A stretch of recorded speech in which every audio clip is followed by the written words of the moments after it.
everybody is congratulating me कि उर्वशी आप like 2025 के first outsider Bollywood actress बन गए हो to enter into the 100 crore club in such a shortest span of time. अभी 3 दिन के उसमें ही हमारी फिल्म ने संक्रांति की सबसे बड़ी ब्लॉकबस्टर साबित हुई है. तो मैं थैंक्स बोलना चाहूँगी उन सभी का कि जिन्होंने फिल्म देखी, इतना ज़्यादा अप्रिशिएट किया. और नॉट जस्ट लाइक दाबिड़ी दिबिड़ी बट जो मेरा फिल्म में किरदार है वो एक पुलिस ऑफिसर का है, कॉप का किरदार है. और जो उसमें एक्शन स्टंट्स हैं वो खुद ही मैंने किए हैं. There is no body double. एक पर्टिकुलर सीक्वेंस आता है जिसमें आई एम फाइटिंग विद 10-15 लड़के हैं, आदमी हैं, उनके संग मुझे अकेले फ़ाइट करना है. तो उसमें एकदम जो गन्स का इस्तेमाल हुआ है, रियल गन्स एंड और बहुत सारी किक्स आपको देखने को मिलेगी.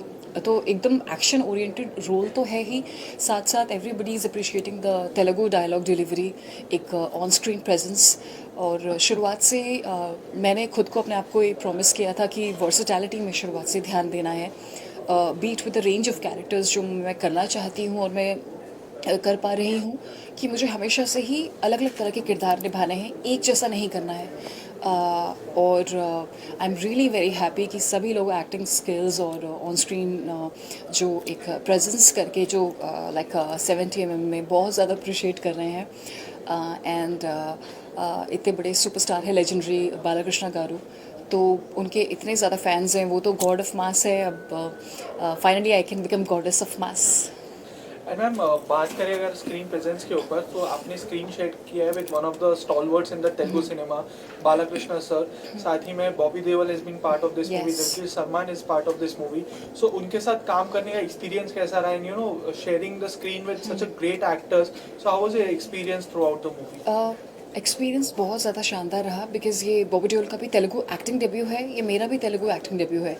और एवरीबडी ये जैसे आप लोग मीडिया में दिखाते हैं showcased, longest, biggest age gap between the co stars, जी ये है.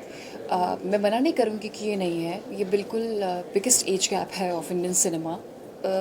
बट साथ ही साथ जब श्रीदेवी मैम ने, श्रीदेवी गारू ने जब काम किया था बालाकृष्ण सर के फादर के संग, एन.टी. रामाराव, जो अपने आप में ही तेलुगु बिगेस्ट सुपरस्टार हैं, लेजेंडरी सुपरस्टार हैं. 1978-1979 में एक फिल्म आई थी, तो उनका भी एज गैप इतना ही था. वो फिल्म भी हिट गई थी और हमारी फिल्म भी ब्लॉकबस्टर सुपर हिट गई है. तो आई थिंक लोगों का एक्सेप्टेंस मिल गया. और एज गैप्स की आप बात करेंगे, सब बोल रहे हैं कि इतना ज़्यादा एज गैप है, तो उस फिल्म में भी बालाकृष्ण सर के फादर एन.टी. रामाराव और श्रीदेवी मैम के बीच में भी उतना ही एज गैप था.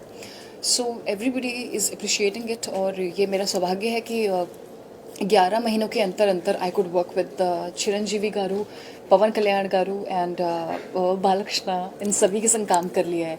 तो I am really very happy कि उनकी इतनी ज़्यादा डाइवर्स मास फ़ैन फॉलोइंग है.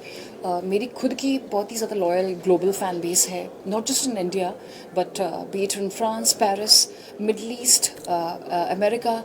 बट ये एक तरीके से जब movie super duper blockbuster hit हो जाती है तो एक तरीके से ये एक सॉलिडिफाई कर लेता है किसी की भी मास अपील को. And I am very happy to cater to the masses. And इतने सारे लोग हैं जो उनके फैंस हैं, उन्होंने भी फिल्म देखी है, तो it kinds of helps in increasing the fan following.